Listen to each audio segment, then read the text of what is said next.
Academy. Good evening everyone. Welcome to Harish Academy. Today we will discuss January 8th, 2026 current affairs in detail. ఇవాళ మన first topic politics సంబంధించి చాలా important topic special intensive revision 2.0. మనం previous క్లాసెస్లో కూడా దీని గురించి డిస్కస్ చేసుకున్నాం. అయితే ఇప్పుడు ఈ స్పెషల్ ఇంటెన్సివ్ రివిజన్ 2.0 ప్రత్యేక ముమ్మర సవరణ ఎలక్టర్స్ రోల్స్కి సంబంధించి ఓటర్ల జాబితాకు సంబంధించి ఎలక్షన్ కమిషన్ ఆఫ్ ఇండియా నిర్వహించిన సెకండ్ ఫేజు సక్సెస్ఫుల్గా కంప్లీట్ అయింది. సో ఎగ్జామ్ పాయింట్ ఆఫ్ వ్యూలో మనం తెలుసుకోవాల్సింది ఈ ఎస్ఐఆర్ అంటే ఏంటి, సర్ ఎక్సర్సైజ్ అంటే ఏంటి, ఈ సర్ ఎక్సర్సైజ్ కింద ఏ రాష్ట్రాలలో ఎన్ని ఓట్లు తొలగించారు. ఫస్ట్ మనం స్టాటిక్ పాయింట్ ఆఫ్ వ్యూలో చూస్తే డైరెక్ట్గా ఈ ఎస్ఐఆర్ 2.0 కింద అత్యధికంగా ఉత్తరప్రదేశ్లో ఓటర్ల లిస్టుల్ని తొలగించడం జరిగింది. హయ్యెస్ట్గా ఉత్తరప్రదేశ్లో 2.89 crore ఓటర్స్ని రిమూవ్ చేశారు. మరి ఇక్కడ మనం ఫస్ట్ ఫోకస్ చేయాల్సింది ఎస్ఐఆర్ గురించి డిస్కస్ చేసుకోవాలా. ఈ ఎస్ఐఆర్ అనేది లాస్ట్ 1 year నుంచి వార్తల్లో ఉంది. 2025 జూన్ జూలైలో బీహార్లో స్టార్ట్ అయింది. ఇది ఎలక్షన్ కమిషన్ ఆఫ్ ఇండియా నిర్వహించే ఒక special exercise. Election commission of ఇండియాకి ఆర్టికల్ 324 కింద కొన్ని స్పెషల్ పవర్స్ ఉంటాయి. ఆ స్పెషల్ పవర్స్ ఏంటి అంటే తనకు నచ్చినప్పుడు ముఖ్యంగా కొన్ని స్పెషల్ సర్కమ్స్టెన్సెస్లో ప్రత్యేక పరిస్థితులలో ఓటర్ల జాబితాను సవరించాలి. ఎందుకంటే ఈ డిఫరెంట్ స్టేట్లలో ఈ ప్రజలు మైగ్రేట్ అయ్యి వెళ్ళిపోతూ ఉంటారు, కొంతమంది మరణిస్తూ ఉంటారు, ఫేక్ ఓటర్స్ వస్తూ ఉంటారు అని చెప్పేసి ఆ ఓటర్ల జాబితాను సవరించడం జరుగుతుంది. సో ఆర్టికల్ 324 కింద ఎలక్షన్ కమిషన్ ఆఫ్ ఇండియాకి అధికారం ఉంటుంది. అలానే రిప్రజెంటేషన్ ఆఫ్ పీపుల్ యాక్ట్ 1950, ప్రజాప్రాతినిధ్య చట్టం 1950 గుర్తుపెట్టుకోండి. ప్రజాప్రాతినిధ్య చట్టం 2 ఉన్నాయి. రిప్రజెంటేషన్ ఆఫ్ పీపుల్ యాక్ట్ 1950 ఉంది, 1951 కూడా ఉంది. ఈ ఆర్పిఐ 1950 సెక్షన్ 21 సబ్ క్లాస్ 3 కూడా ఎలక్షన్ కమిషన్ ఆఫ్ ఇండియాకి అధికారాలు ఇస్తుంది ఈ సర్ ఎక్సర్సైజ్ని నిర్వహించేందుకు. అలానే రిజిస్ట్రేషన్ ఆఫ్ ఎలక్టర్స్ రూల్స్ 1960 కూడా ఎలక్షన్ కమిషన్ ఆఫ్ ఇండియాకి అధికారాలు ఇస్తుంది. మరి లాస్ట్ ఇయర్ బీహార్లో దీన్ని కండక్ట్ చేసిన తర్వాత బీహార్లో 65 lakh ఓటర్స్ని తొలగించడం జరిగింది. గుర్తుపెట్టుకోండి, 65 లక్షల ఓట్లు. ఇక ఆ తర్వాత ఫేజ్ 2 ఎస్ఐఆర్ ఫేజ్ 2ని ఎన్నికల సంఘము అక్టోబర్ 2025లో ప్రకటిస్తే నవంబర్లో 9 states మరియు 3 యూనియన్ టెరిటరీస్లో నిర్వహించారు. 9 రాష్ట్రాలు మరియు 3 కేంద్రపాలిత ప్రాంతాలలో. సో ఇప్పుడు మనం తెలుసుకోవాల్సింది ఈ ఎస్ఐఆర్ కింద హయ్యెస్ట్గా ఏ స్టేట్లో తొలగించారంటే యూపీలో 2.89 crore ఓటర్స్. అది ఫేజ్ 1 కావచ్చు, ఫేజ్ 2 కావచ్చు. ఇది మనకి స్టాటిక్ పాయింట్ ఆఫ్ వ్యూలో చాలా ఇంపార్టెంట్. ఇక మనము తెలుసుకోవాల్సినది ఓవరాల్గా ఎస్ఐఆర్ 2.0 కింద 9 రాష్ట్రాలలో నిర్వహించారు కదా. 9 states ఏవి అంటే ఛత్తీస్గఢ్, గోవా, గుజరాత్, కేరళ, మధ్యప్రదేశ్, రాజస్థాన్, తమిళనాడు, ఉత్తరప్రదేశ్, వెస్ట్ బెంగాల్. ఇక 3 యూనియన్ టెరిటరీస్ అండమాన్ నికోబార్, లక్షద్వీప్, పుదుచ్చేరిలో నిర్వహించారు. ఓవరాల్గా 50.9 crore ఓటర్స్ని ఈ సర్వే కవర్ చేసింది. ఫైనల్గా 6.5 crore ఓటర్స్ని తొలగించారు, రిమూవ్ చేశారు. ఈ పాయింట్స్ మనకి చాలా ఇంపార్టెంట్ అండి. ఎగ్జామ్లో డైరెక్ట్గా అడుగుతాడు ఒక స్టేట్మెంట్ ఇచ్చేసి. ఇంకా మరి తెలుసుకోవాల్సినది ఓట్ల పరంగా చూస్తే అత్యధికంగా ఉత్తరప్రదేశ్లో తొలగించారు. నంబర్స్ పరంగా చూస్తే హయ్యెస్ట్ యూపీలో తొలగించారు. మరి రేటు పరంగా చూస్తే అండమాన్ నికోబార్లో మొత్తం ఓటర్స్లో 20.6% తొలగించారు, ఫస్ట్ ప్లేస్లో ఉంది. ఇక సెకండ్ ప్లేస్లో ఉత్తరప్రదేశ్ టోటల్ ఓటర్స్లో 18.7% తొలగించారన్న విషయం గుర్తుపెట్టుకోండి. తమిళనాడు 3rd, గుజరాత్ 4th ప్లేస్లో ఉంది. మనకి జస్ట్ బేసిక్ ఇన్ఫర్మేషన్ గుర్తుపెట్టుకుంటే సరిపోతుంది. ఇక వెస్ట్ బెంగాల్లో అప్రాక్సిమేట్లీ 58 lakh ఓటర్స్ తొలగించారు. రాజస్థాన్లో 42 lakh ఓటర్స్ని రిమూవ్ చేశారు. గోవాలో 10 lakh, పుదుచ్చేరిలో అప్రాక్సిమేట్లీ 1 lakh, లక్షద్వీప్లో లీస్ట్గా అత్యల్పంగా 1500 ఓట్స్. సో ఇది మనకి ఎస్ఐఆర్కి సంబంధించిన basic information. So special intensive revision దేని కింద నిర్వహిస్తారు అంటే ఇది గుర్తుపెట్టుకోండి. ఇక మరి ఎస్ఐఆర్ని ఎలా నిర్వహిస్తారో కూడా తెలుసుకోవాలి. ఇది కూడా మనకి చాలా ఇంపార్టెంట్. ఎస్ఐఆర్ని నిర్వహించాలి అంటే బూత్ లెవెల్ ఆఫీసర్స్ ఉంటారు. Booth level officers house to house verification survey చేస్తారు. ఇంటింటికి వెళ్ళి డోర్ టు డోర్ సర్వే చేస్తారు. వాళ్ళకి ఓటర్స్కి ఎనుమరేషన్ సర్వే ఇస్తారు, ఎనుమరేషన్ ఫామ్స్ ఇస్తారు. అంటే ఆ ఫామ్స్లో ఆ డాక్యుమెంట్స్ టైపు మన డీటెయిల్స్ లైక్ నేము, మన అడ్రస్సు, మన జెండర్ ఇవన్నీ కూడా ఫిల్ చేయాల్సి ఉంటుంది. మరి ఇండియాలో ఓటింగ్ ఏజ్ ఎంత ఉందో కూడా మనకి స్టాటిక్ పాయింట్ ఆఫ్ వ్యూలో చాలా ఇంపార్టెంట్. ఇండియాలో ఓటు హక్కు వయసు 18 ఇయర్స్. తొలుత 21 ఇయర్స్ ఉండేది.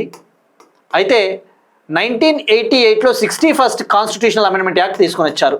1988లో 61వ రాజ్యాంగ సవరణ చట్టం ద్వారా ఓటింగ్ ఏజ్ని 21 నుంచి 18 ఇయర్స్కి తగ్గించారు, డిక్రీస్ చేశారన్న విషయం గుర్తుపెట్టుకోండి. ఇక ఇండియాలో రైట్ టు ఓట్ అనేది స్టాచ్యుటరీ రైట్. గుర్తుపెట్టుకోండి, ఓటు హక్కు అనేది చట్టబద్ధమైన హక్కు. ఇది ఫండమెంటల్ రైట్ కాదు, ప్రాథమిక హక్కు కాదు. రిప్రజెంటేషన్ ఆఫ్ పీపుల్ యాక్ట్ 1951 కింద రైట్ టు ఓట్ అనేది చట్టబద్ధమైన హక్కు, స్టాచ్యుటరీ రైట్ అనే విషయం గుర్తుపెట్టుకోండి. ఇది ఎస్ఐఆర్ ఎలా నిర్వహిస్తారో కూడా తెలుసుకుందాం. మరి ఇంకా కొద్దిగా డెఫినెట్లీ ఇది పాలిటీలో మనకి చాలా ఇంపార్టెంట్ కాబట్టి, ఎందుకంటే మీరు అబ్జర్వ్ చేస్తే రీసెంట్ ఎగ్జామ్ పేపర్స్లలో ఏది చూసుకున్నా కూడా పాలిటీలో ఎలా అడుగుతున్నాడు అంటే స్టేట్మెంట్లే అడుగుతున్నాడు. మొన్న జరిగిన ఈపీఎఫ్ఓ 2025లో కూడా క్రింది వాటిలో ఎలక్ట్రానిక్ ఓటింగ్ మెషిన్స్ ఈవీఎంస్కి సంబంధించి ఏవి నిజమని చెప్పేసి 3-4 స్టేట్మెంట్ల క్వశ్చన్ అడగడం జరిగింది. సో ప్రతి పాయింట్ ఐడియా ఉండాలి. ఇక ఎస్ఐఆర్ ఫస్ట్ టైం ఇండియాలో ఎప్పుడు జరిగింది అంటే 1952 నుంచి 56 మధ్య, 1952 నుంచి 56 మధ్య ఇండియాలో తొలిసారిగా జరిగింది. ఇక చివరిసారిగా బీహార్లో 2003 నుంచి 2004 మధ్యలో జరిగింది. లాస్ట్ టైము ఇండియాలో ఏ రాష్ట్రంలో జరిగిందంటే బీహార్, 2003 నుంచి 2004. ఇది ఎస్ఐఆర్కి సంబంధించి. ఇక ఇటీవల ఎలక్షన్ కమిషన్ ఆఫ్ ఇండియా చాలా ఎలక్టోరల్ రిఫార్మ్స్ తీసుకొని వచ్చింది కదా, ముఖ్యంగా ఈసీఐ నెట్ యాప్ కావచ్చు, ఇవన్నీ కూడా మనం ఆల్రెడీ డిస్కస్ చేసుకున్నాం. సో ఇది మనకి కంప్లీట్గా ఎస్ఐఆర్ ఎక్సర్సైజ్, ఎస్ఐఆర్ 2.0.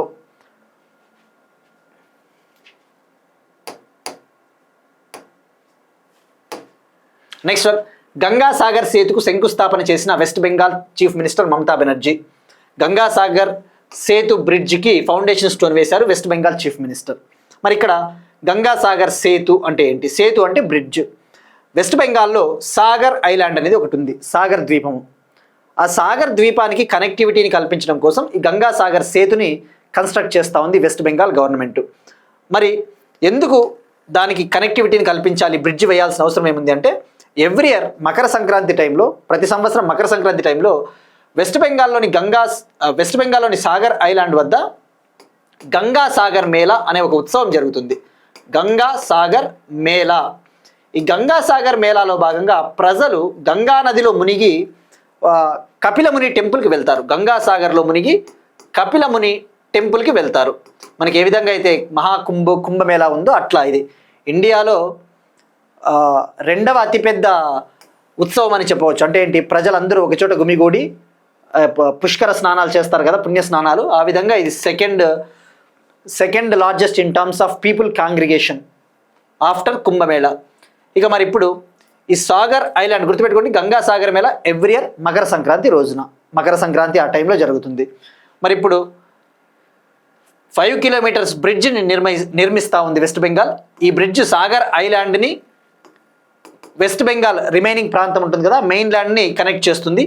1670 crore దీన్ని కన్స్ట్రక్ట్ చేయబోతా ఉంది. ఇక మరి ఏ రివర్ పైన అంటే హుగ్లీ రివర్ ఉంటుంది అక్కడ సాగర్ ఐలాండ్ దగ్గర, హుగ్లీ నది. ఆ హుగ్లీ నదికి మరొక ఉపనదే మురిగంగా రివర్. ఎందుకంటే వెస్ట్ బెంగాల్లో కూడా గంగా నది అనేది ప్రవహిస్తుంది కాబట్టి, సో ఇవన్నీ కూడా గంగా నదికి ట్రిబ్యూటరీలు అని చెప్పవచ్చు, ఉపనదులని చెప్పవచ్చు. సో మురిగంగా నది పైన దీన్ని నిర్మిస్తూ ఉంది వెస్ట్ బెంగాల్ ప్రభుత్వం. సో ఇక్కడ కాస్ట్ గుర్తుపెట్టుకోండి, ఎన్ని కిలోమీటర్ల బ్రిడ్జ్ అని గుర్తుపెట్టుకుంటే సరిపోతుంది. నెక్స్ట్ వన్, యమునా నది పునరుద్ధరణ కోసం ఆర్బీఐతో ఢిల్లీ ప్రభుత్వం అవగాహన ఒప్పందం. యమునా రివర్ని రీస్టోర్ చేయాలి, డెవలప్ చేయాలి, రెజ్యువనేట్ చేయాలి అని చెప్పేసి రిజర్వ్ బ్యాంక్ ఆఫ్ ఇండియాతో ఢిల్లీ గవర్నమెంట్ అగ్రిమెంట్ కుదుర్చుకునింది. ఇక ఢిల్లీ చీఫ్ మినిస్టర్ విషయానికి వస్తే రేఖా గుప్తా. మరి ఇక్కడ ఆర్బీఐతోనే ఎందుకో ఒప్పందం కుదుర్చుకుంది? ఫస్ట్ యమునా రివర్ విషయానికి వస్తే, యమునా నది ఉత్తరాఖండ్లోని యమునోత్రి గ్లేషియర్లో ఉద్భవిస్తుంది. యమునా నది ఉత్తరాఖండ్లోని యమునోత్రి గ్లేషియర్లో ఆరిజినేట్ అవుతుంది. యమునా రివర్ గంగా నదికి అతిపెద్ద ఉపనది. Yamuna river is the largest tributary of Ganga river. మరి యమునా పొల్యూషన్ ఆల్రెడీ చూస్తూ ఉన్నాం, యమునా నది ఎక్కువగా కాలుష్యం బారిన పడతా ఉంది. సో ఇప్పుడు యమునా రివర్ని డెవలప్ చేయాలి అంటే డబ్బులు అవసరము ఢిల్లీ గవర్నమెంట్కి. మరి డబ్బులు ఏ విధంగా రైజ్ చేస్తారు? ఓపెన్ మార్కెట్ నుంచి లోన్స్ని రైజ్ చేయవచ్చు. నిధుల్ని సేకరించవచ్చు. మరి ఆ నిధుల్ని సేకరించడానికి ఆర్బీఐతో ఎందుకు ఒప్పందం కుదుర్చుకునింది? జనరల్గా ఏవైనా స్టేట్ గవర్నమెంట్స్ ఏం చేస్తాయి, స్టేట్ గవర్నమెంట్స్కి అవసరమైన ఫండ్స్ ఏషియన్ డెవలప్మెంట్ బ్యాంకు, వివిధ రకాల బ్యాంకులో నాబార్డు ఇట్లా లోన్స్ ఇస్తూ ఉంటాయి. మరి ఆర్బీఐ లోన్స్ ఇస్తుందా అంటే ఆర్బీఐ అనేది ఏ విధంగా యాక్ట్ చేస్తుందో మనకు తెలుసుకోవాలా. మనకి ఎకానమీలో స్టేట్ డెవలప్మెంటల్ లోన్స్ అనే ఒక టాపిక్ ఉంటుంది. State developmental loans. ఈ స్టేట్ డెవలప్మెంటల్ లోన్స్ అనేవి government securities. State developmental loans అంటే ఇవి ఒక రకమైన గవర్నమెంట్ సెక్యూరిటీలు, అంటే బాండ్స్ అని చెప్పవచ్చు. గవర్నమెంట్ ఆస్తులకు సంబంధించిన బాండ్లు. అయితే ఈ గవర్నమెంట్ సెక్యూరిటీస్, ఈ ఎస్డిఎల్స్ని ఈ రాష్ట్ర ప్రభుత్వాలు జారీ చేస్తాయి అన్నమాట. అయితే వీటిని వేలంపాట వేసేది ఆర్బీఐ. ఆర్బీఐ ఈ కుబేర్ అనే ఒక ప్లాట్ఫామ్ ద్వారా ఈ ఎస్డిఎల్స్ని వేలంపాట వేస్తుంది. సో అందుకు ఆర్బీఐతో ఒప్పందము. మరి ఇప్పటి వరకు ఢిల్లీ గవర్నమెంట్కి ఒక పబ్లిక్ అకౌంట్స్ లేదనమాట. సో ఇప్పుడు ఆర్బీఐతో ఈ ఒప్పందం కుదుర్చుకోవడం ద్వారా ఈ ఢిల్లీ గవర్నమెంటు ఈ యూటీ ఎస్డిఎల్స్ని జారీ చేస్తుంది. జారీ చేసిన తర్వాత వాటిని ఆర్బీఐ వేలంపాట వేస్తుంది. ఈ కుబేర్ అంటే ఎలక్ట్రానిక్ పద్ధతిలో వేలంపాట వేయడం జరుగుతుంది. తద్వారా ఢిల్లీకి అవసరమైన లోన్స్ మార్కెట్ నుంచి వస్తాయి. తద్వారా వీటిని ఇన్ఫ్రాస్ట్రక్చర్స్ డెవలప్మెంట్ కోసం, మౌలిక వసతుల అభివృద్ధి లైక్ తాగునీటి వసతులు, డ్రింకింగ్ వాటర్ సప్లై, ఏవైనా రోడ్లు, అటువంటి వాటికి లోన్స్ కావాలి అంటే ఈ ఎస్డిఎల్స్ని జారీ చేస్తూ ఉంటారు జనరల్గా. సో ఇది గుర్తుపెట్టుకోండి. ఇవి మనకి ఎకానమీలో ఈ 2 పాయింట్లు చాలా important. Next one, Amaravati Avakaya festival. Amaravati Avakaya festival AP current affairs. Andhra Pradesh government ఇవాళ అమరావతి ఆవకాయ ఫెస్టివల్ని లాంచ్ చేసింది. ఇక్కడ ఆవకాయ అని ఉంది కాబట్టి ఇది ఏదో ఫుడ్కి సంబంధించిన ఫెస్టివల్ అనుకోవద్దండి.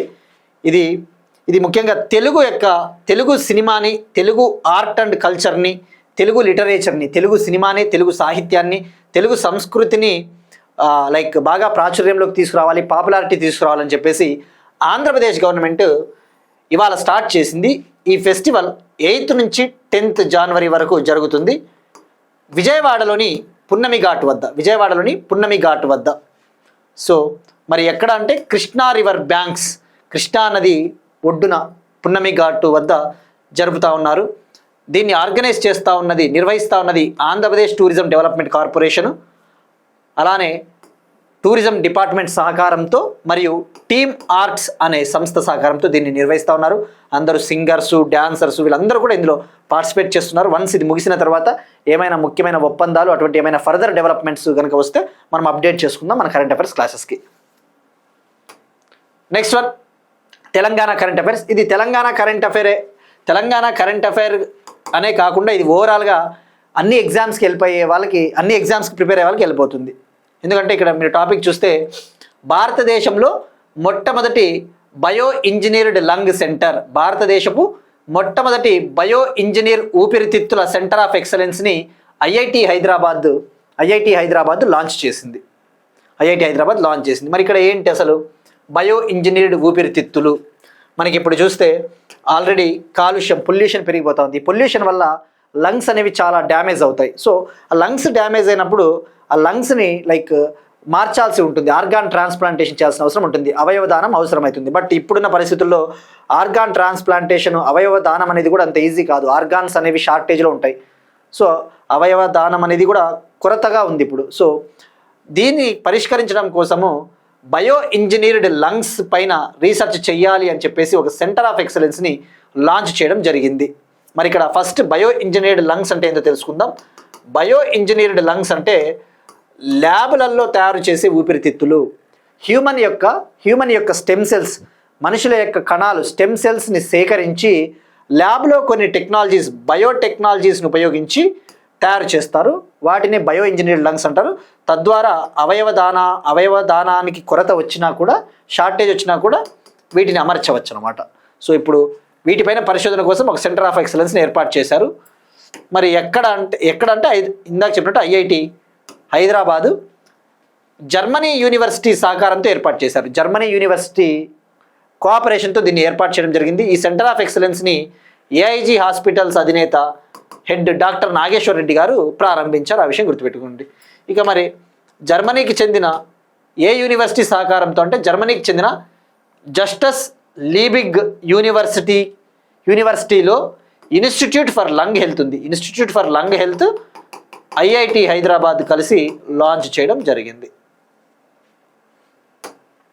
నెక్స్ట్ వన్, ఎకానమీకి సంబంధించి భారతదేశపు జీడిపి వృద్ధి అంచనాలు. India's GDP ఫోర్కాస్ట్స్.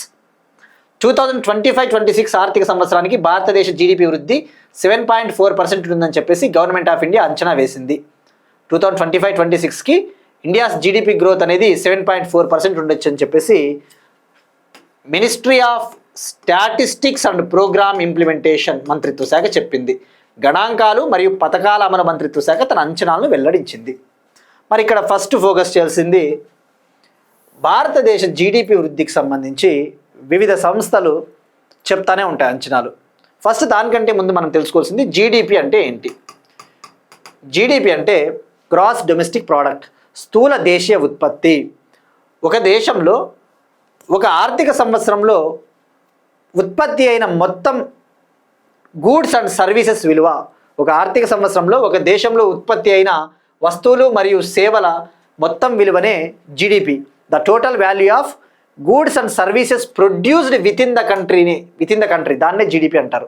ఇక్కడ గుర్తుపెట్టుకోండి, జీడిపి అంటే ఇండియాలోనే ప్రొడ్యూస్ అవ్వాలి. ఫర్ ఎగ్జాంపుల్ ఫారిన్ కంట్రీకి చెందిన ఇన్వెస్టర్ వచ్చి ఇండియాలో ఏదైనా ఒక కంపెనీ పెట్టి ప్రొడ్యూస్ చేస్తే, ఉత్పత్తి చేస్తే దాని విలువ భారతదేశ జీడిపిలోకే భాగం అవుతుంది, కానీ ఫారిన్ కంట్రీకి వెళ్ళదు. బట్ అలా కాకపోకుండా ఇండియాకు చెందిన ఒక ఇన్వెస్టర్ ఫారిన్ కంట్రీకి వెళ్ళి అక్కడ ఒక కంపెనీ పెట్టి అక్కడ ఉత్పత్తి చేస్తే ఆ ఇన్కమ్ అనేది ఫారిన్ కంట్రీ జీడిపికి పోతుంది, కానీ మన జీడిపిలో భాగం అవ్వదు, మన జీడిపికి యాడ్ అవ్వదు. ఆ విషయం గుర్తుపెట్టుకోండి.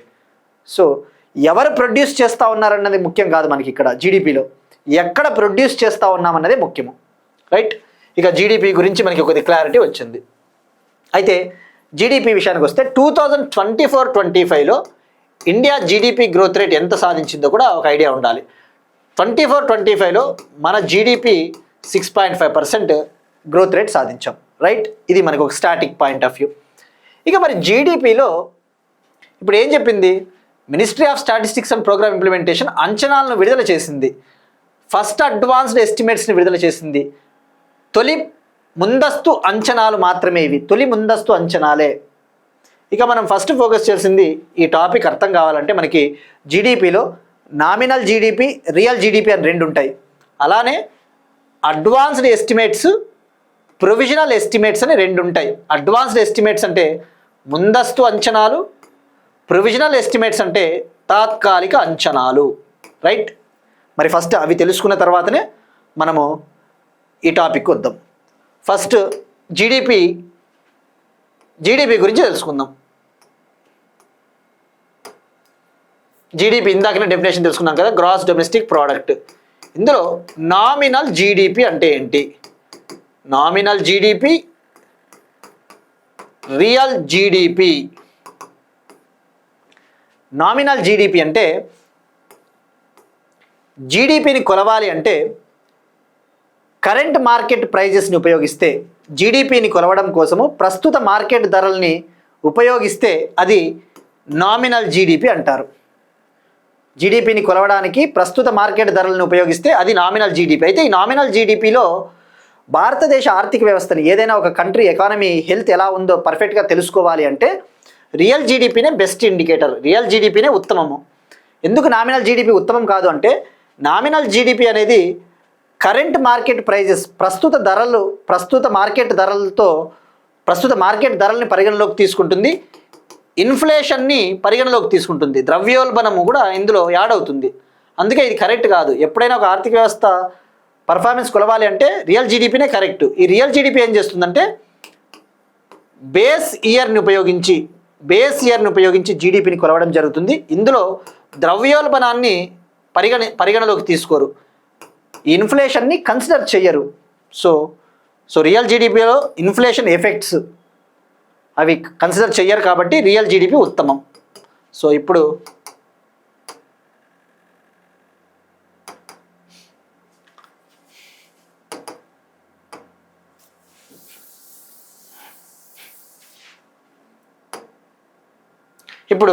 అడ్వాన్స్డ్ ఎస్టిమేట్స్, ప్రొవిజనల్ ఎస్టిమేట్స్ తీసుకోవాలి. ఈ గణాంకాలు మరియు పథకాల అమలు మంత్రిత్వ శాఖ మొదటి ముందస్తు అంచనాలు నిన్న విడుదల చేసింది.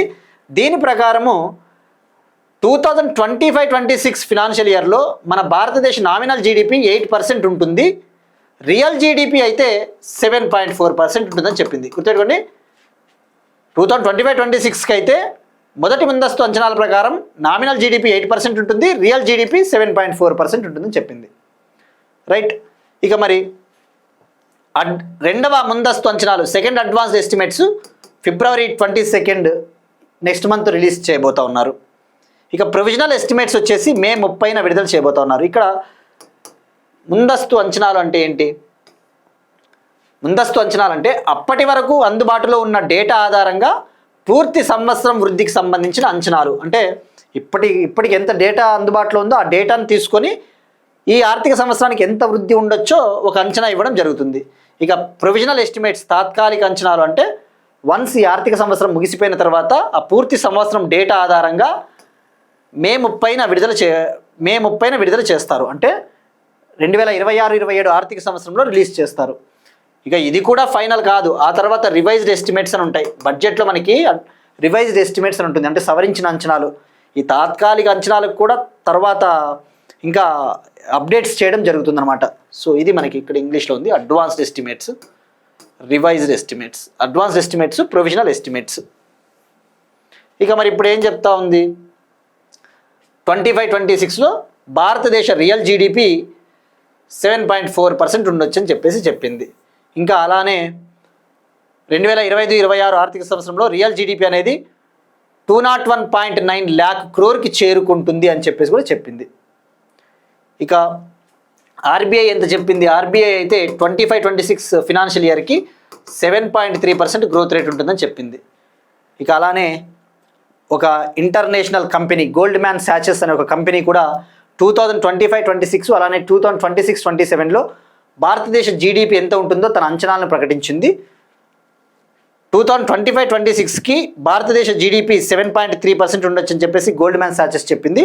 26-27లో అయితే 6.8% ఉంటుందని గోల్డ్మ్యాన్ సాచెస్ కంపెనీ చెప్పింది. సో ఇది మనకి జీడిపి టాపిక్. ఇక ప్రజెంట్ జీడిపికి బేస్ ఇయర్ ఎంత ఉంది? 2011-12, 2011-12 ప్రస్తుతం జీడిపికి base year.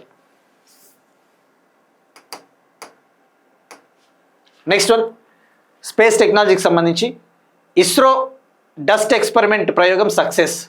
ISRO dust experiment DEX పేరిట చేపట్టిన ప్రయోగం సక్సెస్ అయింది. సూక్ష్మ విశ్వధూళిని పర్యవేక్షించడంలో ఇస్రో విజయం సాధించింది. ఇక్కడ ఫస్ట్ ఈ డెక్స్ ఎక్స్పెరిమెంట్ అంటే ఏంటి? మనకి స్పేస్లో చాలా కాస్మిక్ డస్ట్ ఉంటుంది, చాలా ధూళి ఉంటుంది. ముఖ్యంగా స్పేస్లో ఉండే కామెట్స్, తోకచుక్కలు కావచ్చు, యాస్టిరాయిడ్స్, గ్రహ శకలాల నుంచి ఈ దుమ్ము ధూళి డస్ట్ అనేది ఎక్కువగా రిలీజ్ అవుతుంటుంది. ఆ డస్ట్ అనేది ఈ డిఫరెంట్ కంట్రీస్ చేపట్టే స్పేస్ మిషన్స్ కనుక తాకితే ఆ మిషన్స్లో ఉన్న సోలార్ ప్యానెల్స్, కాంపోనెంట్లు డ్యామేజ్ అవుతాయి. సో ఆ కాస్మిక్ డస్ట్ని స్టడీ చేయడం కోసము ఇస్రో డెక్స్ పేరిట ఒక ప్రయోగాన్ని లాస్ట్ ఇయర్ లాంచ్ చేసింది, 2024 జనవరిలో. ఇప్పుడు అది ఎక్స్పెరిమెంటు సక్సెస్ అయింది. మరి ఇక్కడ ఫస్ట్ దానికంటే ముందు తెలుసుకోవాల్సింది, అసలు ఆ విశ్వంలో ఉన్న ఆ డస్ట్ని ఏమంటారు అంటే inter planetary dust particles. So ఇవి తోకచుక్కలు, యాస్టిరాయిడ్స్ నుంచి విడుదలవుతాయి. ఇలా ఉంటాయి, షూటింగ్ స్టార్స్ రూపంలో, ఇలా స్టార్స్ రూపంలో ఉంటాయన్నమాట. మరి వీటిని కనుగొనడానికి ఇస్రో ఏం ప్రయోగం చేపట్టింది అంటే 2024 జనవరి 1న PSLV orbital experimental module POEM పేరిట పిఎస్ఎల్వి C58 ఎక్స్పోసాట్ మిషన్ని చేపట్టింది. అందులో ఈ డెక్స్ అనే ఒక ఇన్స్ట్రుమెంట్ని, డెక్స్ అనే ఒక పరికరాన్ని అమర్చడం జరిగింది. ఇప్పుడు ఆ పరికరమే ఈ డేటాని సేకరించింది ఈ ధూళికి సంబంధించి. మరి ఇక్కడ మనం తెలుసుకోవాల్సింది పోయం మిషన్ అంటే ఏంటి? ఇక్కడ గుర్తుపెట్టుకోండి, ఈ డెక్స్ పరికరాన్ని ఎక్కడ అమర్చారు అంటే పిఎస్ఎల్వి C58 ఎక్స్పోసాట్ మిషన్లో. మరి ఇక్కడ ఫస్ట్ మనకి పిఎస్ఎల్వి గురించి కొద్దిగా ఐడియా ఉండాలి. పిఎస్ఎల్విలో 4 స్టేజెస్ ఉంటాయని మనం డిస్కస్ చేసుకున్నాం కదా. 4 స్టేజ్లు ఉంటాయి పిఎస్ఎల్విలో, 1, 2, 3, 4. అయితే పిఎస్ఎల్వి జనరల్గా ఇది రీయూజబుల్ రాకెట్ కాదు, దీన్ని పునర్వినియోగించలేం.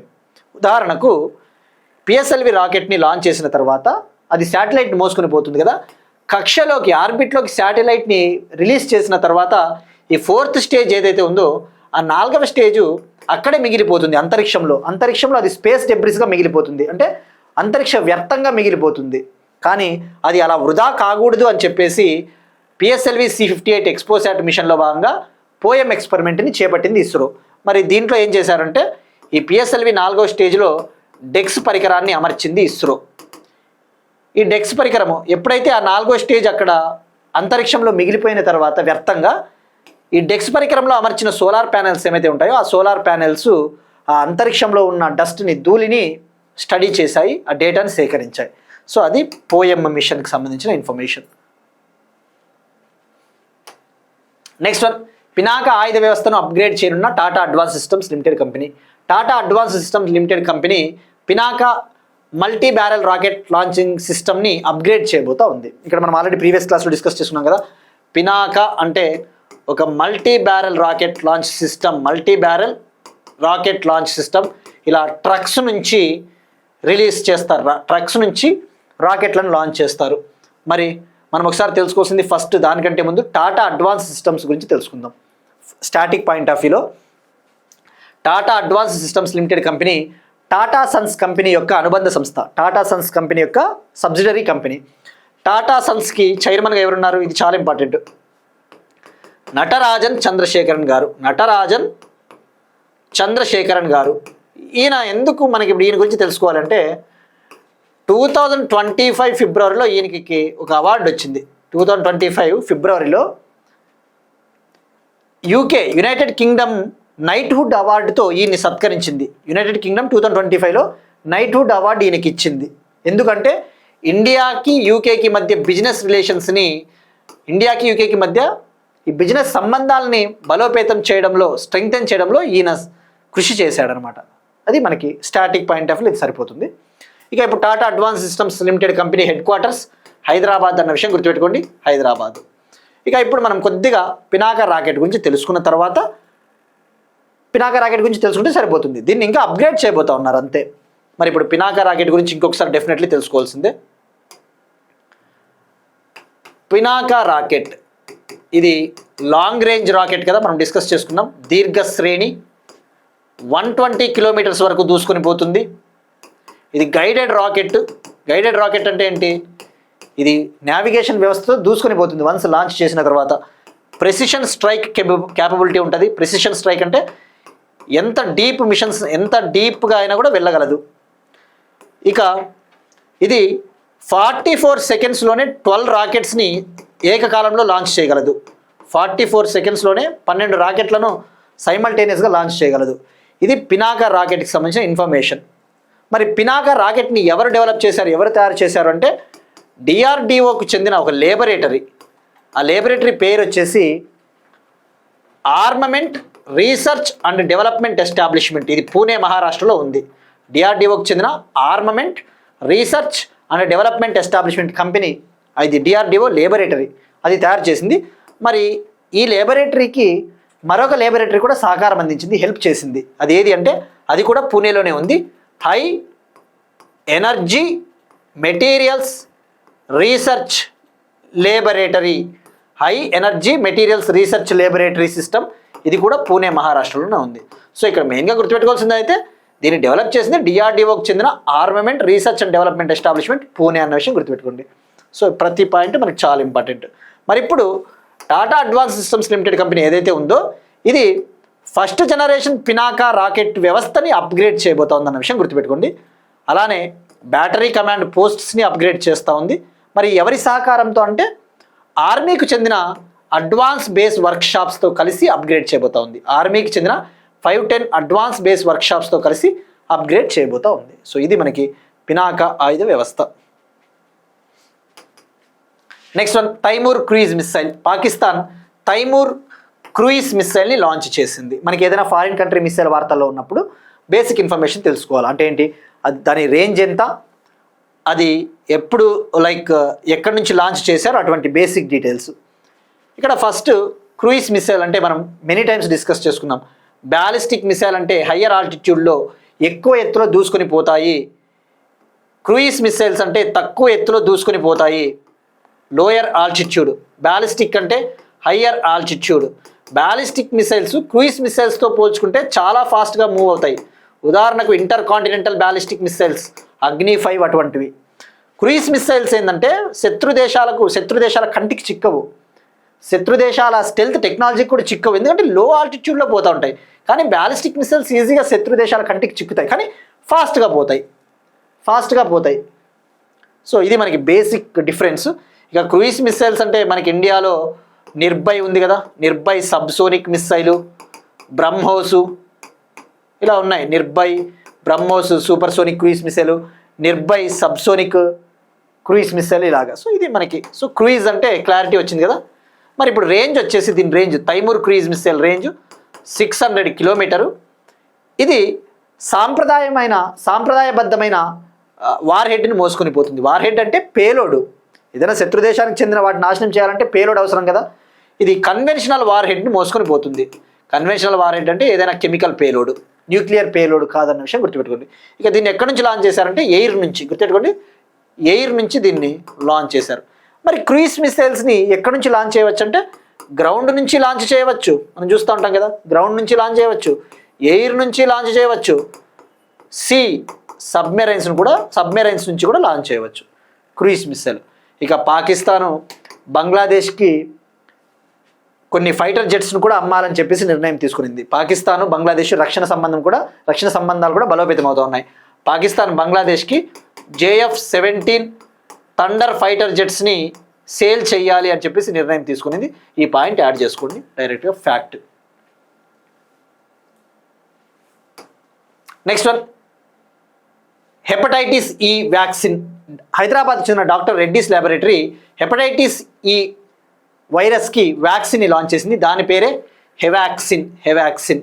ఇక్కడ డిసీజెస్ వచ్చినప్పుడు మనం తెలుసుకోవాల్సింది వ్యాధులు, అవి ఏ టైప్ ఆఫ్ వ్యాధులు, వాటి వ్యాక్సిన్స్ ఏమైనా ఉన్నాయో అటువంటి బేసిక్ ఇన్ఫర్మేషన్ తెలుసుకుంటే సరిపోతుంది. ఇక్కడ ఫస్ట్ హెపటైటిస్ అనేది ఇది చాలా డేంజర్ డిసీజ్. హెపటైటిస్లో టైప్స్ ఉంటాయి, hepatitis A, hepatitis B, hepatitis C, hepatitis D, hepatitis E. మరి ఇక్కడ మనం ఫస్ట్ హెపటైటిస్ వ్యాధి గురించి కొద్దిగా తెలుసుకోవాలా. హెపటైటిస్లో ఏ, బి, సి, డి, ఈ ఇలా టైప్స్ ఉంటాయి. అయితే హెపటైటిస్ ఏ, హెపటైటిస్ ఈ ఇవి రెండు ఏవైతే ఉన్నాయో, హెపటైటిస్ ఏ, ఈ అనేవి ఎట్లా వస్తుంది, ఏ విధంగా వ్యాప్తి చెందుతుంది అంటే కంటామినేటెడ్ ఫుడ్, కలుషితమైన ఆహారము, కలుషితమైన నీరుని మనం తీసుకున్నప్పుడు ఇది వస్తుంది. కంటామినేటెడ్ ఫుడ్, కంటామినేటెడ్ వాటర్ని మనము తాగినప్పుడు, తిన్నప్పుడు వస్తుంది. ఆ విషయం గుర్తుపెట్టుకోండి. ఇక BCD ఏదైతే ఉందో, హెపటైటిస్ BCD గుర్తుపెట్టుకోండి. ఏఈ అయితే contaminated food, contaminated water. BCD అయితే ఎలా వస్తుంది, మనకి అన్సేఫ్ సెక్స్, సురక్షితము కాని శృంగారం చేసినప్పుడు కావచ్చు, లేదంటే ఎవరికైనా హెపటైటిస్ BCD ఉందనుకో, వాళ్ళ దగ్గరికి మనం పోయినప్పుడు వాళ్ళ బ్లడ్ కానీ వాళ్ళ సెలైవా కానీ అవి మనకు వచ్చినప్పుడు కూడా హెపటైటిస్ BCD వస్తుంది. గుర్తుపెట్టుకోండి, ఇది వైరల్ డిసీజ్. వైరల్ అయితే కొన్నిసార్లు వైరస్ కాకుండా నాన్ వైరల్గా కూడా వస్తుంది. ఉదాహరణకు లిక్కర్ ఎక్కువ తీసుకున్నా, ఆల్కహాల్ ఎక్కువ తీసుకున్నా కూడా హెపటైటిస్ వ్యాధి వస్తుంది. ఆ విషయం గుర్తుపెట్టుకోండి, బీ కేర్ఫుల్. ఇక మరి హెపటైటిస్లో అసలు హెపటైటిస్ వ్యాధి అంటే ఏంటంటే లివర్ అనేది ఎఫెక్ట్ అవుతుంది. హెపటైటిస్ వ్యాధి కనుక సోకితే లివర్ ఇన్ఫ్లమేషన్, ఈ యొక్క కాలేయం దెబ్బతింటుంది. సో అది మరి దీనికోసం ఏమైనా భారత ప్రభుత్వం ప్రోగ్రామ్ లాంచ్ చేసిందంటే 2018లో నేషనల్ వైరల్ హెపటైటిస్ కంట్రోల్ ప్రోగ్రామ్ని లాంచ్ చేసింది. ఈ ప్రోగ్రామ్ కింద ఇండియాలో హెపటైటిస్ సిని 2030 కల్లా తొలగించాలి, 2030 కల్లా హెపటైటిస్ సిని ఎలిమినేట్ చేయాలి, నిర్మూలించాలని చెప్పేసి కూడా టార్గెట్ పెట్టుకునింది భారత ప్రభుత్వం. సో ఇప్పుడు ABCDE గురించి క్లారిటీ వచ్చింది కాబట్టి మనం తెలుసుకోవాల్సింది సింపుల్గా, ఇక మన పని ఈజీ అవుతుంది. ఎప్పుడైనా ఒక డిసీజ్ అయినా, ఒక వ్యాధి అయినా, ఒక మిస్సైల్ అయినా, ఒక డిఫెన్స్ టెక్నాలజీ అయినా, స్పేస్ టెక్నాలజీ అయినా, ఇలాంటి హెల్త్ సెక్టార్ అయినా, పాలిటీ అయినా, ఎకానమీ అయినా, ఏదైనా కానీ వన్స్ బ్యాక్గ్రౌండ్ కనుక మనం తెలుసుకొని నీట్గా నోట్స్ రాసి పెట్టుకుంటే తర్వాత ఇంకేం ఉండదు, అప్డేషనే. ఎందుకంటే ఇందాక చెప్పుకున్నట్టు ఆ పినాక రాకెట్ది తీసుకోండి, ఆ పినాక రాకెట్ది మనం ఒకసారి తెలుసుకున్నాం కాబట్టి బ్యాక్గ్రౌండ్ తెలుసుకుంటే జస్ట్ యాడ్ చేసుకుంటూ పోవచ్చు పాయింట్లు. ప్రతిసారి బ్యాక్గ్రౌండ్ తెలుసుకోవాల్సిన అవసరం కూడా ఉండదు. ఏమంటే మనకి రివిజన్లు బాగా గుర్తుండాలి కాబట్టి మనం ఎన్నిసార్లు చేయాల్సి వస్తుంది, కానీ బట్ న్యూ సబ్స్క్రైబర్స్ ఉంటారు కాబట్టి వాళ్ళకి నీట్గా చెప్పాలి కాబట్టి ప్రతిదీ బ్యాక్గ్రౌండ్ అనేది మనం టచ్ చేయాలి. ఇక మరి ఇప్పుడు డాక్టర్ రెడ్డీస్ ల్యాబొరేటరీ డెవలప్ చేసిన హెవాక్సిన్ ఏదైతే ఉందో ఈ హెవాక్సిన్ దీనికి drug controller general of India ఆమోదం ఇచ్చింది. హెల్త్ అండ్ ఫ్యామిలీ వెల్ఫేర్ మంత్రిత్వ శాఖ, ఆరోగ్య కుటుంబ సంక్షేమ మంత్రిత్వ శాఖ కింద ఉండే drug controller general of India అనుమతి ఇచ్చింది. ఈ వ్యాక్సిన్ని 18 to 65 ఇయర్స్ పర్సన్స్కి ఇస్తారు, 18 నుంచి 65 ఏళ్ళ వ్యక్తులకు. హెపటైటిస్ సి అనేది చాలా సీరియస్ థ్రెట్, కాలేయం దెబ్బతింటుంది. సో ఇది భారతదేశంలో మొట్టమొదటి హెపటైటిస్ ఈ వ్యాక్సిన్, గుర్తుపెట్టుకోండి. నెక్స్ట్ వన్, 2026 ఇయర్ని United Nations international year for range lands and పాస్టోరలిస్ట్స్గా డిక్లేర్ చేసింది. 2026 ఇయర్ను యునైటెడ్ నేషన్స్ ఐక్యరాజ్య సమితి international year for range lands and పాస్టోరలిస్ట్లుగా డిక్లేర్ చేసింది. ఇక్కడ గుర్తుపెట్టుకోండి, ఇలానే గుర్తుపెట్టుకోండి, తెలుగులో ట్రాన్స్లేట్ చేసకపోతే ఏందేందో వస్తుంది. సో ఇక మనం ఇప్పుడు తెలుసుకోవాల్సింది జస్ట్ రేంజ్ ల్యాండ్స్ అంటే, పాస్టోరలిస్టులు అంటే ఏంటో తెలుసుకుంటే సరిపోతుంది. రేంజ్ ల్యాండ్స్ అంటే గ్రాస్ ల్యాండ్స్, గడ్డి భూములు ఉంటాయి కదా మనకి. పశువులు పశువులు కావచ్చు, గొర్రెలు మేకలు తింటాయి కదా, మేస్తాయి కదా, అవే గడ్డి భూములు. మరి వరల్డ్లో జాగ్రఫీ పాయింట్ ఆఫ్ వ్యూలో ఫేమస్ గ్రాస్ ల్యాండ్స్ ఏమున్నాయి? నార్త్ అమెరికాలో అయితే ప్రయరీస్ ఉన్నాయి, ఉత్తర అమెరికాలో ప్రయరీలు ఉన్నాయి, ప్రయరీస్ అంటారు కదా, ప్రయరీలు. అదే దక్షిణ అమెరికాలో అయితే, సౌత్ అమెరికాలో అయితే పంపా గడ్డి భూములు. అదే సెంట్రల్ ఏషియా ప్రాంతంలో అయితే సెంట్రల్ ఏషియా, ఆసియా ప్రాంతంలో స్టెప్పీస్, యురేషియా ప్రాంతంలో, యూరప్ ఏషియా ప్రాంతంలో స్టెప్పీస్ అంటే చైనా, రష్యా, అక్కడ స్టెప్పీలు. అదే సౌత్ ఆఫ్రికాలో అయితే వెల్డ్స్ అంటారు. సౌత్ ఆఫ్రికాలో కూడా సపరేట్ గడ్డి భూములు ఉన్నాయి, వెల్డ్స్ సౌత్ ఆఫ్రికా. ఆస్ట్రేలియాలో అయితే డౌన్స్ ఉన్నాయి, డౌన్స్ అంటారు ఆస్ట్రేలియా. మరి ఇప్పుడు ఎందుకు గుర్తించింది అంటే వీళ్ళకి ఈ పాస్టోరలిస్టులు అంటే పశువులు, గేదెలు, గొర్రెలు మేపుకొని బతికేవాళ్ళు, వాళ్ళ జీవన ప్రమాణాలను పెంచడం కోసం, అవేర్నెస్ కోసం లాంచ్ చేసింది. మరి ఇండియాలో ఏమైనా ఉన్నాయా అంటే ఇండియాలో కూడా ఉన్నాయి కదా. ఇండియాలో ఏమున్నాయి? బన్నీ గ్రాస్ ల్యాండ్స్ ఉన్నాయి కదా. ఇండియాలో ఏమున్నాయి? ఇండియాలో అయితే గుజరాత్లో బన్నీ గ్రాస్ ల్యాండ్స్ ఉన్నాయి, బన్నీ గడ్డి భూములు. వెస్టర్న్ ఘాట్స్ పశ్చిమ కనుమల్లో అయితే షోలాస్ అంటారు, షోలా గడ్డి భూములు. అదే హిమాలయ ప్రాంతంలో అయితే టెరాయ్ గడ్డి భూములు అట్లా. మరి ఇక ఇటీవల ఈవెన్ మహారాష్ట్రలో, వెస్టర్న్ మహారాష్ట్రలో, పశ్చిమ మహారాష్ట్రలో గడ్డి భూములకు సంబంధించి ఇప్పుడు ఆఫ్రికాలో ఏముంటాయి? మరి ఆఫ్రికాలో అయితే సవన్నాలు కదా గడ్డి భూములు. ఇంకా ఏమున్నాయి ఆఫ్రికాలో? సవన్నాలు.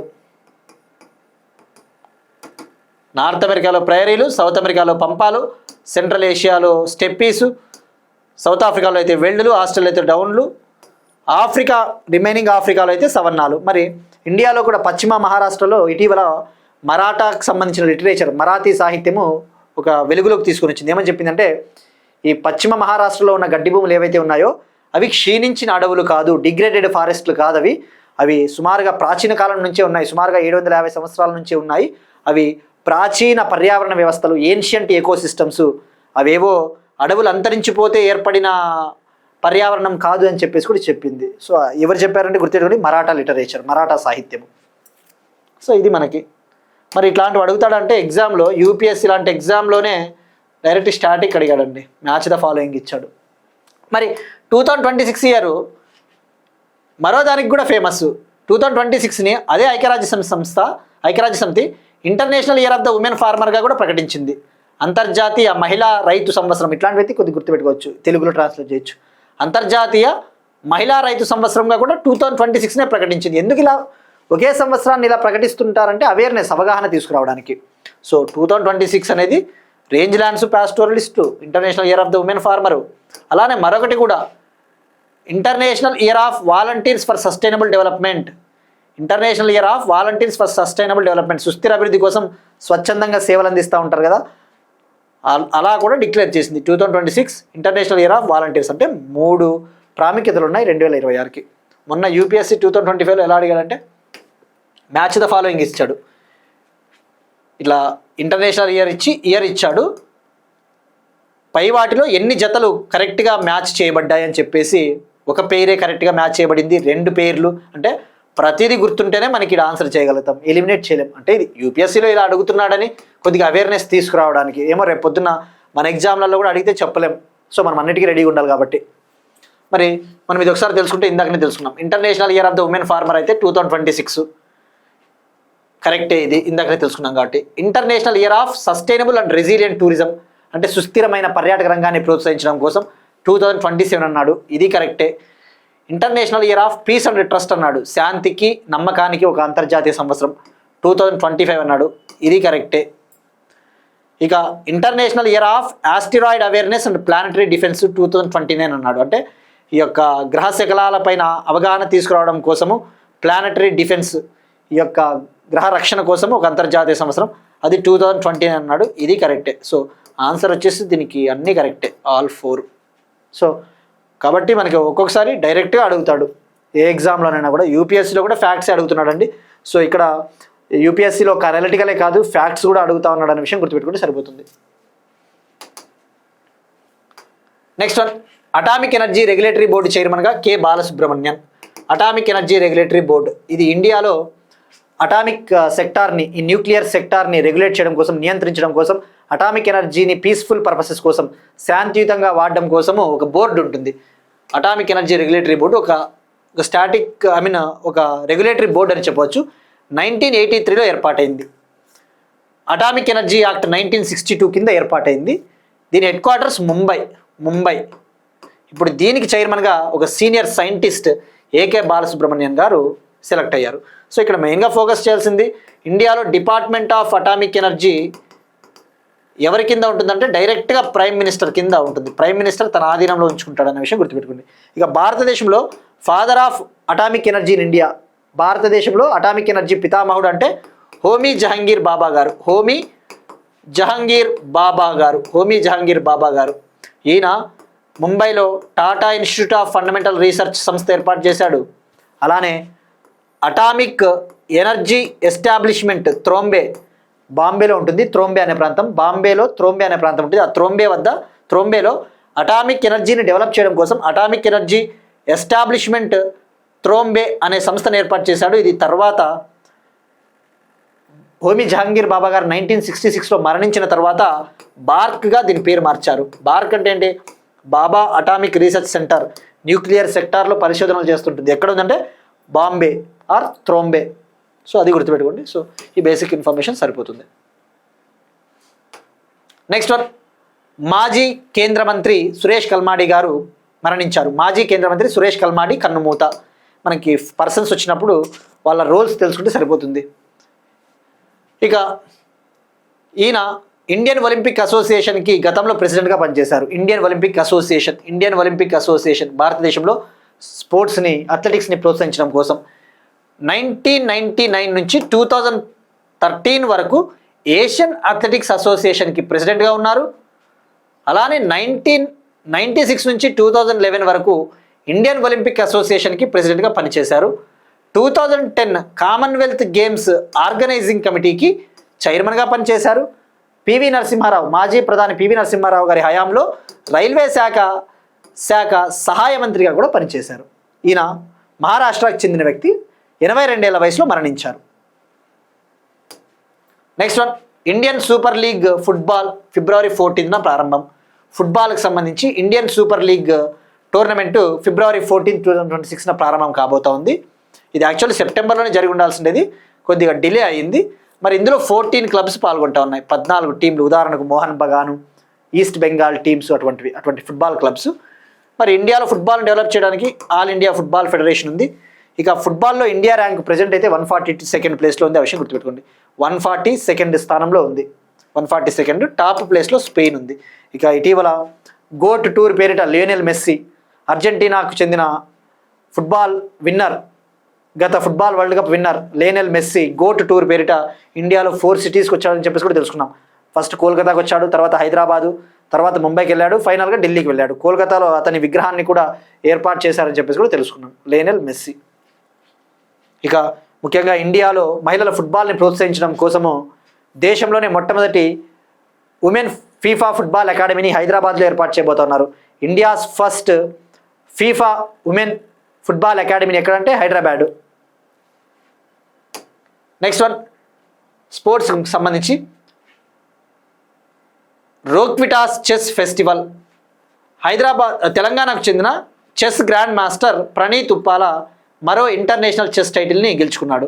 స్పెయిన్లో జరిగిన రోక్విటాస్ చెస్ ఫెస్టివల్లో తెలంగాణ క్రీడాకారుడైన ప్రణీత్ ఉప్పాల ఈ టైటిల్ని గెలుపొందాడు. సో మనకి డైరెక్ట్గా ఫ్యాక్ట్ అండి. ఇక ఇండియాలో ఓవరాల్గా చెస్ గ్రాండ్ మాస్టర్స్ 91 ఉన్నారు. భారతదేశంలో 91 చెస్ గ్రాండ్ మాస్టర్లు ఉన్నారు. 91వ చెస్ గ్రాండ్ మాస్టర్ వచ్చేసి తమిళనాడుకు చెందిన Rahul VS 6th Asian individual ఛాంపియన్షిప్ని గెలవడం ద్వారా 91వ చెస్ గ్రాండ్ మాస్టర్గా అవతరించాడు. ఇక ఇవాళ క్వశ్చన్ అండి, మనం ఇంపార్టెంట్ డేస్కి సంబంధించి నేషనల్ ఆయుర్వేద డేని మనం ఎప్పుడు సెలబ్రేట్ చేసుకుంటాం? Every year. ఇంటర్నేషనల్ యోగా డేని కూడా ఎప్పుడు సెలబ్రేట్ చేసుకుంటాం? ఇది ట్రై చేయండి.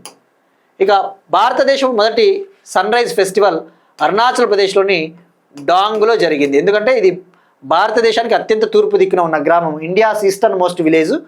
ఇది చైనాకి, మ్యాన్మార్కి, ఇండియాకి ట్రై జంక్షన్లో ఉంటుంది. China, Myanmar, India tri junction point. December 29 నుంచి జనవరి 2 వరకు జరిగింది. ఇవి ఇవాళ కరెంట్ అఫైర్స్. మనం ఒకసారి క్విక్గా రీక్యాప్ చేద్దాం.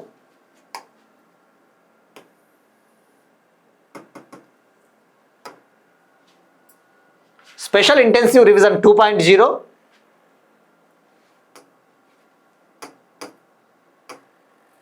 గంగా సాగర్ సేతు వెస్ట్ బెంగాల్, యమునా నది పునరుద్ధరణ కోసం ఆర్బీఐతో ఢిల్లీ అవగాహన ఒప్పందం,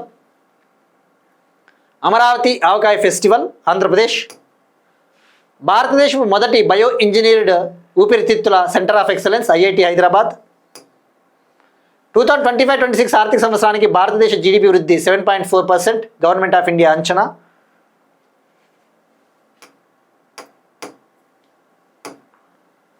సూక్ష్మ విశ్వధూళిని పర్యవేక్షించడంలో ఇస్రో విజయం, డస్ట్ ఎక్స్పెరిమెంట్ డెక్స్ ప్రయోగం సక్సెస్,